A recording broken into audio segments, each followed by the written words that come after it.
No se trata ahora de realizar comparaciones aritméticas macabras. No obstante, los hechos demuestran de manera irrefutable que aproximadamente 100 millones de personas fueron asesinadas por los regímenes comunistas, mientras que el número de víctimas del nacionalsocialismo asciende a unos 25 millones. Esta polémica frase del historiador Stéphane Courtois, extraída del prólogo de El libro negro del comunismo, desató una gran controversia en Alemania.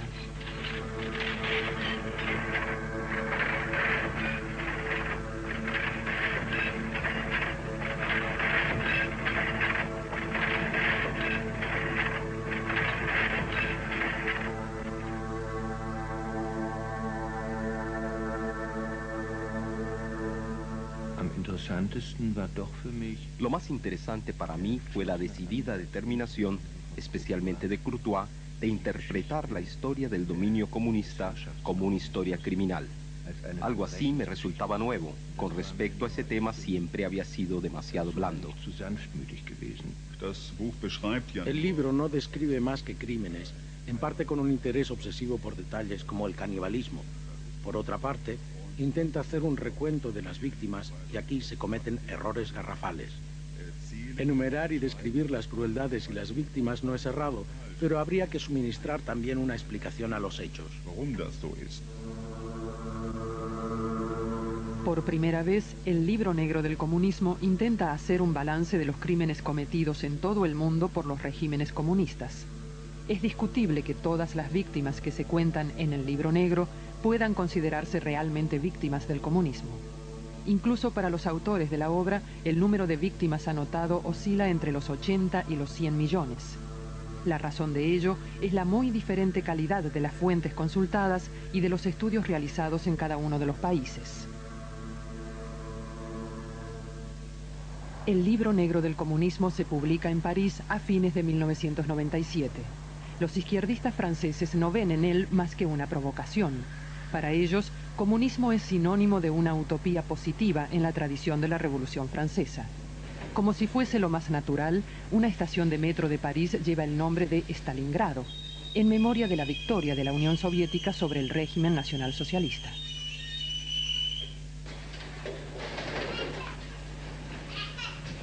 Para Stéphane Courtois, un ex maoísta convencido, el comunismo es de pronto una ideología delictiva que lleva automáticamente a cometer crímenes. Como era de esperar, Courtois es ahora blanco de las críticas. En primer lugar, hay que saber a qué se llama comunismo. En el libro hablamos claramente del comunismo que ha tenido lugar y no de un comunismo imaginario, teniendo en cuenta que la ideología de ese comunismo estaba marcada por el pensamiento de Lenin, pues él fue el fundador y el líder de ese movimiento. Yo creo que su ideología conducía casi automáticamente al crimen.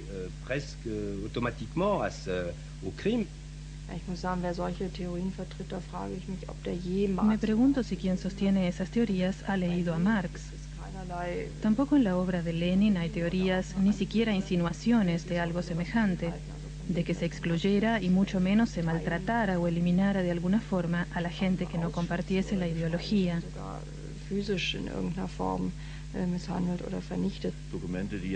Documentos de Lenin que hoy, después de 1990, han sido publicados por primera vez. Marchar hacia Lituania y para intimidar, colgar en uno de cada 5 faroles un kulak. También existen abundantes pruebas en los documentos publicados en la RDA que me asustaron realmente. Por ejemplo, en uno de esos documentos que se dieron a conocer en toda la RDA, dice: ¿cómo hay que organizar la concurrencia? En uno de cada 4 lugares asesinaremos a 1 de cada 10 parásitos. Le pegaremos un tiro ahí mismo. La arbitrariedad, si se hubiera declarado vamos a fusilar a todo el mundo, ya hubiera sido horrible. Pero decir que se va a matar a 1 de cada 10 indica una actitud verdaderamente terrorista en la que es evidente la ausencia de todo valor humano, algo que no solo existió en el marco del comunismo y del socialismo, sino que fue su punto de partida.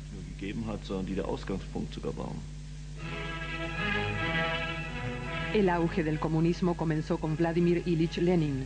Lenin representa el mito del ascenso de la atrasada Rusia zarista hasta convertirse en el país supuestamente más avanzado del mundo.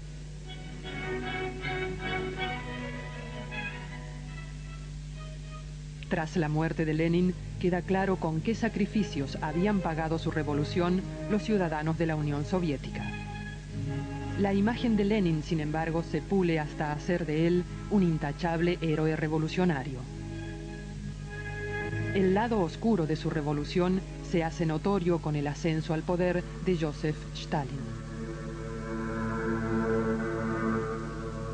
Los informes sobre los gulags soviéticos, en los que millones de trabajadores forzados padecieron y murieron, conmovieron al mundo ya en los años 40.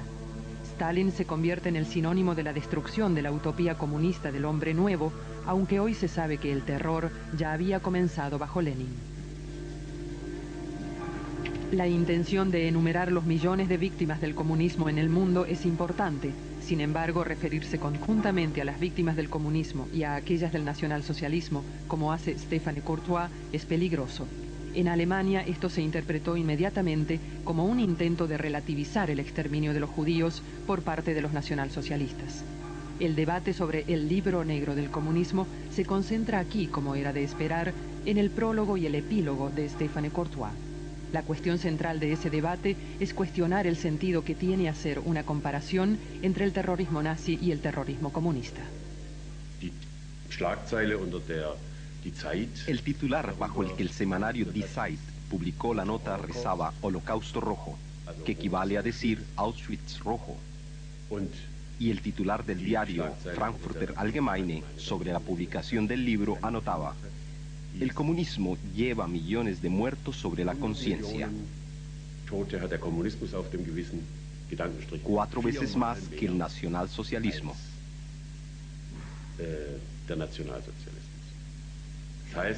Esto equivaldría a afirmar que el comunismo fue 4 veces peor que el nacionalsocialismo. Mi crítica es muy simple. Hasta el momento, nunca me ha parecido en absoluto instructivo comparar ambos sistemas y sus métodos. Herrschaftssysteme und ihre Wirkungsweise miteinander zu vergleichen. El campo de concentración de Sachsenhausen es testimonio de 2 períodos. Durante el Tercer Reich padecieron aquí 200.000 personas, de las cuales decenas de miles fueron asesinadas. Seguidamente, de 1945 a 1950, Sachsenhausen se convirtió en un campo de concentración especial soviético. 1/5 de los 60.000 prisioneros murió de inanición.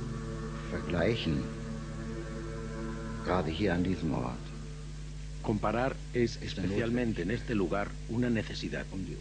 Solo así puede darse una idea cabal de los diferentes fundamentos de uno y otro régimen. Comparar no significa equiparar.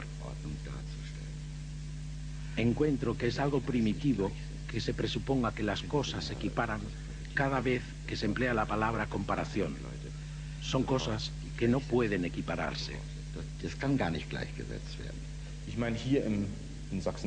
Creo que aquí en Sachsenhausen tiene sentido hacer una comparación, pues nos encontramos con 2 períodos de la historia de los campos de concentración. Se pueden comparar las condiciones en las que se encontraban los prisioneros, las causas de las defunciones, de la violencia. Así podrán comprobarse muy pronto las diferencias. Se verán muchas similitudes, pero también diferencias decisivas. Por ejemplo, que un prisionero de un campo de concentración nazi vivía esperando la muerte día tras día, que se le iba a aparecer bajo la forma de un hombre de la SS, que iba a matarlo a golpes, a estrangularlo o a ahogarlo de la forma más arbitraria, o iba a ser víctima de un exterminio colectivo. Un prisionero de un campo especial de concentración soviético estaba abandonado a sí mismo, al hambre, a las enfermedades, a la muerte. Pero los servicios secretos soviéticos no intervenían. No existía una intención de exterminio.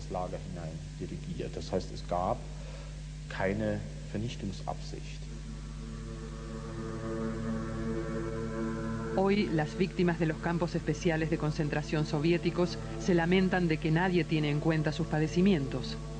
El recuerdo del exterminio de 6 millones de judíos y otros durante el Tercer Reich está en primer lugar.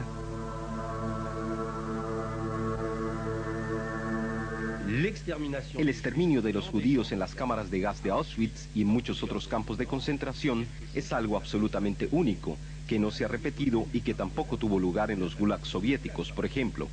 Pero hay que recordar que el exterminio de los judíos por parte de los nazis no se efectuó solo en las cámaras de gas. Estaban también los famosos comandos que durante la ocupación de la Unión Soviética eliminaron 500.000 de judíos exactamente con el mismo método con el que Stalin eliminaba a sus conciudadanos desde hacía 20 años, de un tiro en la nuca. Muchos otros murieron de inanición, igual que las personas a las que Stalin dejó morir de hambre, de enfermedades o de frío en Ucrania. El libro negro del comunismo describe ejecuciones, masacres y otros crímenes cometidos en nombre del comunismo. Sin embargo, la obra no pretende ni puede permitirse hacer una comparación sistemática con los crímenes del nacionalsocialismo.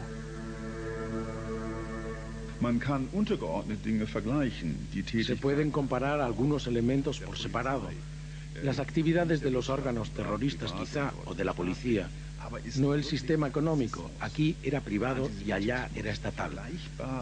Pero es posible comparar el racismo, el antisemitismo con la ideología estalinista de cualquier índole que ésta fuera. ¿Puede compararse, como propone Courtois, el marxismo con el racismo y equipararse? Creo que no. Pero el argumento decisivo es que la historia parte de determinados supuestos. Si opino que el Holocausto fue singular o algo fuera de lo común, toda comparación con otros crímenes lleva necesariamente a una cierta relativización.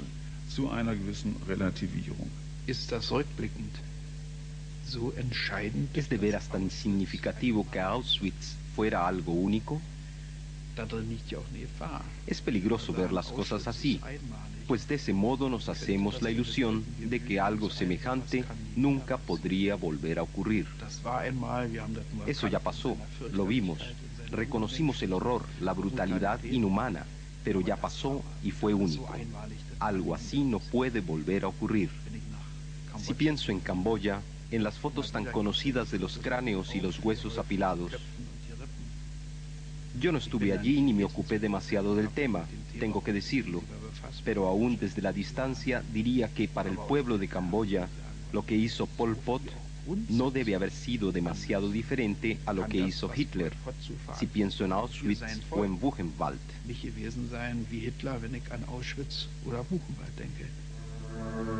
Los crímenes de Pol Pot en Camboya son quizá el ejemplo más escalofriante del intento de crear un hombre nuevo basándose en la ideología comunista.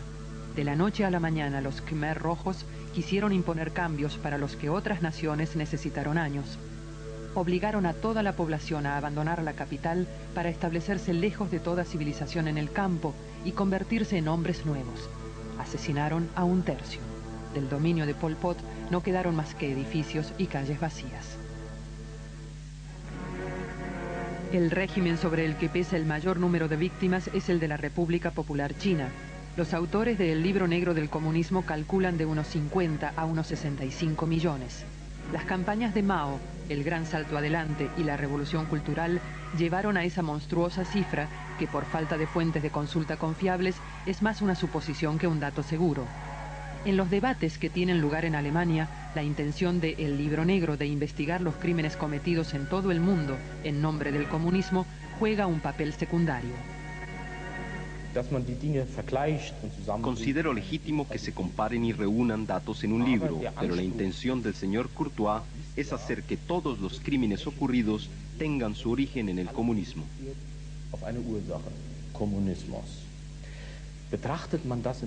Si se observan los casos de los diferentes países, con cada párrafo crecen las dudas. Por ejemplo, si Pol Pot, con los horrendos crímenes que cometió, fue movido por una ideología comunista o mucho más por motivos nacionalistas, de lucha nacional.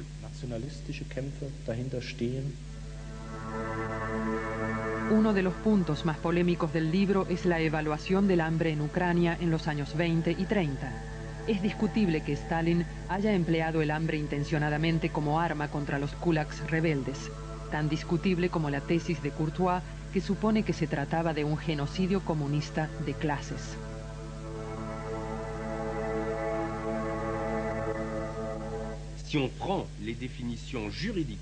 Si nos atenemos a las definiciones jurídicas de la ONU y otras conferencias, ese tipo de masacres responden claramente a la definición de genocidio.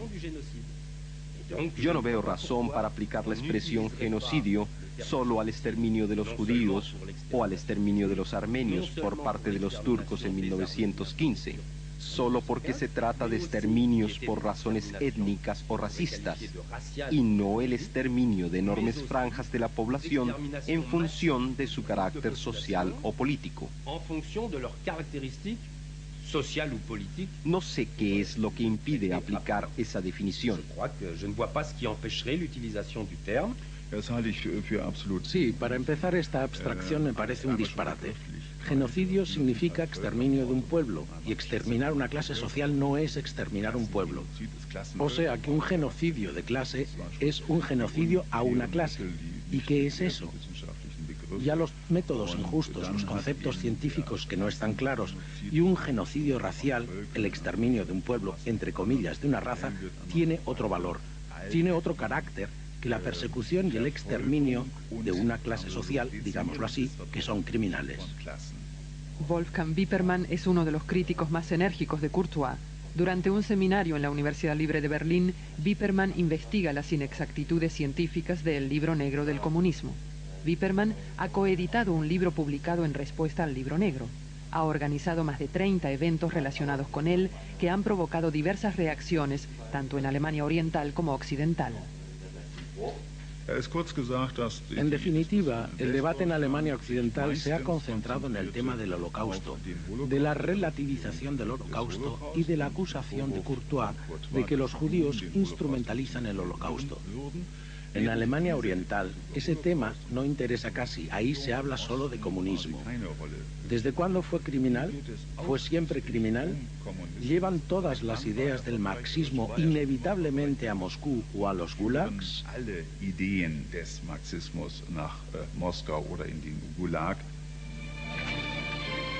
El 10 de enero de 1999, 100.000 personas asistieron al acto conmemorativo del 80 aniversario de la muerte de los comunistas Rosa Luxemburgo y Karl Liebknecht.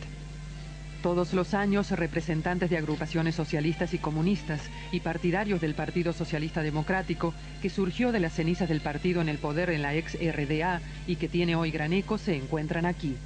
Las respuestas al cuestionamiento planteado en el debate sobre el Libro Negro del Comunismo, de cuán totalitario fue el régimen en la República Democrática Alemana, son muy diferentes. Con respecto a la RDA, debo decir que no lamento en absoluto que la RDA existiera. Cuando veo la situación en la que viven muchísimas personas, tengo que decir que a pesar de todos los problemas que existían en la RDA, la seguridad social era mucho mayor. Todos tenían su puesto de trabajo, los jóvenes aprendían algo. No siento pena alguna por haber tenido ese estado, al contrario, siento pena por haberlo perdido. Mi deseo sería que los izquierdistas tomaran decididamente distancia de todas esas ideologías que les hicieron perder la dignidad, las ideologías totalitarias, y volvieran a la fase originaria del pensamiento de izquierdas, es decir, a la liberación del individuo y a la consiguiente renovación de la sociedad. Creo que sería un error trágico creer que el mejor camino para llevar a cabo esas utopías se encuentra fuera de la democracia parlamentaria. Sería un error fundamental. Por supuesto se cometieron crímenes en la RDA, pero no es comparable con el estalinismo. Después de 1953, la Unión Soviética adquirió un carácter diferente en muchos aspectos, pero quedó marcada en sus estructuras básicas por el estalinismo, es decir, la negación de las libertades políticas individuales. Ese es un paso atrás en la civilización que no hay cómo justificar. Sobre esa base se cometieron naturalmente crímenes contra los derechos humanos y no fueron pocos. La negación de la democracia fue practicada después de Stalin y marcó toda la historia de la RDA. La construcción del muro de Berlín, que tuvo lugar el 13 de agosto de 1961, fue el ejemplo más evidente de la opresión de los derechos humanos en la RDA. 900 personas que intentaron escapar murieron en la frontera entre las dos Alemanias. Los disidentes políticos y críticos del régimen fueron vigilados y oprimidos sistemáticamente. No obstante, el debate relacionado con el Libro Negro del Comunismo demuestra que los crímenes cometidos en la RDA no pueden ponerse al mismo nivel que los de los nacionalsocialistas. La reacción sorprendió a Stéphane Courtois. Muchas de las afirmaciones que se hacen en el libro negro del comunismo y que están incluidas en mi prólogo me parecían de cierta forma afirmaciones bastante banales que ya habían sido hechas muy a menudo por personas mucho más importantes y conocidas que los autores del libro negro del comunismo. En Francia no le dimos la importancia suficiente al hecho de tener un gobierno con ministros comunistas. Por eso el asunto adquirió ribetes políticos. En Alemania, el debate sobre el libro negro del comunismo también adquirió inmediatamente un carácter político, sobre todo debido a la reunificación de ambas Alemanias. La visión de futuro de los alemanes en Europa está estrechamente relacionada con su visión del pasado cercano. Desde hace más de 10 años se discute sobre la construcción de un monumento en memoria de los judíos asesinados en Europa. Se trata de cerrar espacios vacíos tanto en el centro de la ciudad como en la conciencia histórica. Mucho se habla de que los alemanes desean volver a ser una nación normal. Para lograrlo, es preciso preguntarse qué significado tuvieron el nazismo y el comunismo en la historia alemana del siglo XX.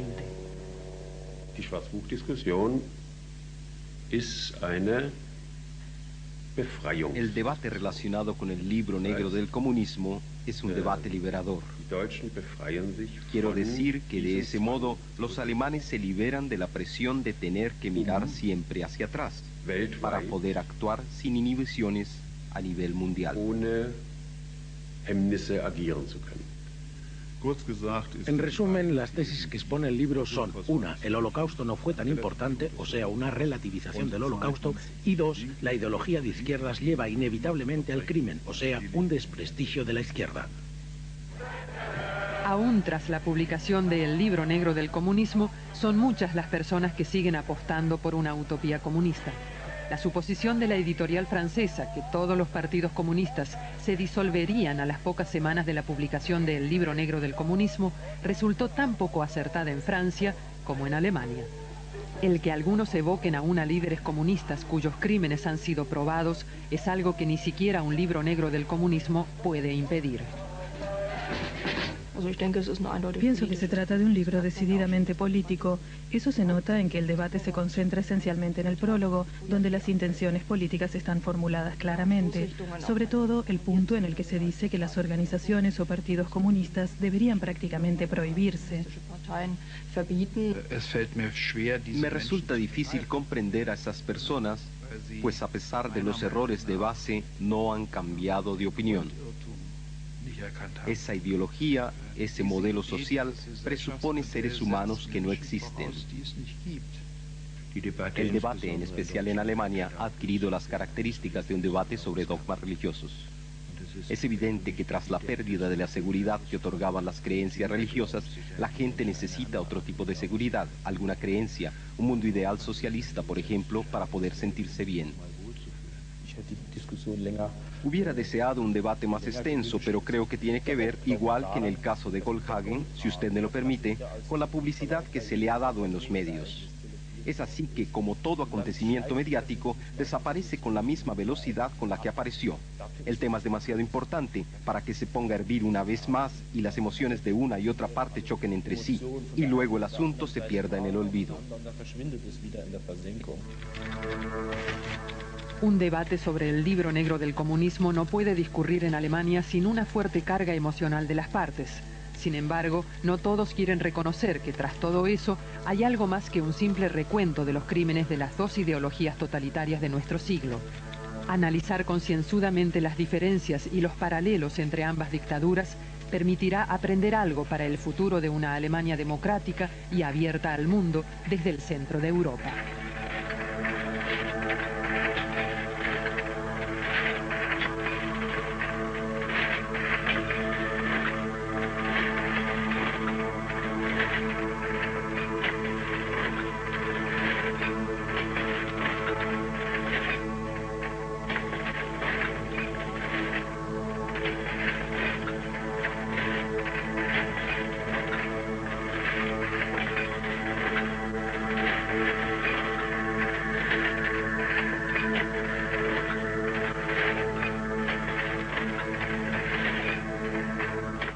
Una estación de metro de París lleva el nombre de Stalingrado, en memoria de la victoria de la Unión Soviética sobre el régimen nacionalsocialista.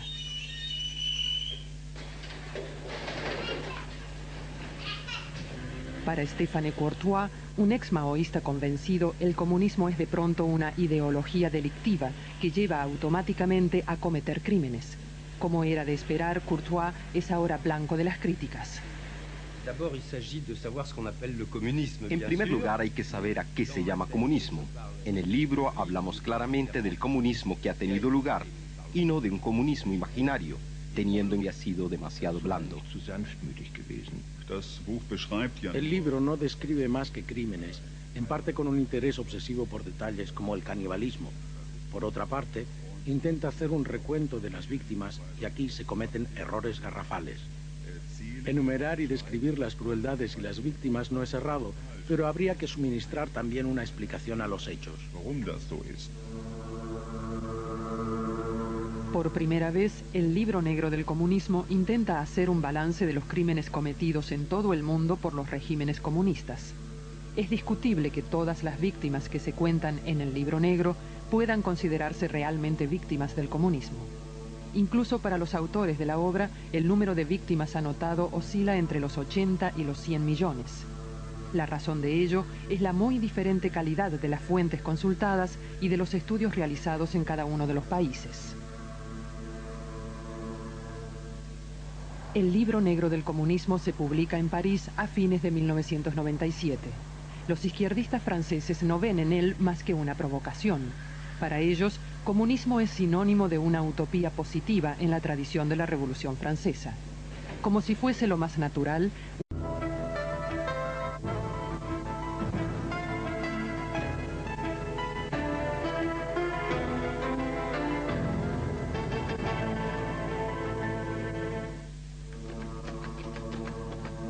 No se trata ahora de realizar comparaciones aritméticas macabras. No obstante, los hechos demuestran de manera irrefutable que aproximadamente 100 millones de personas fueron asesinadas por los regímenes comunistas, mientras que el número de víctimas del nacionalsocialismo asciende a unos 25 millones. Esta polémica frase del historiador Stéphane Courtois, extraída del prólogo de El libro negro del comunismo, desató una gran controversia en Alemania.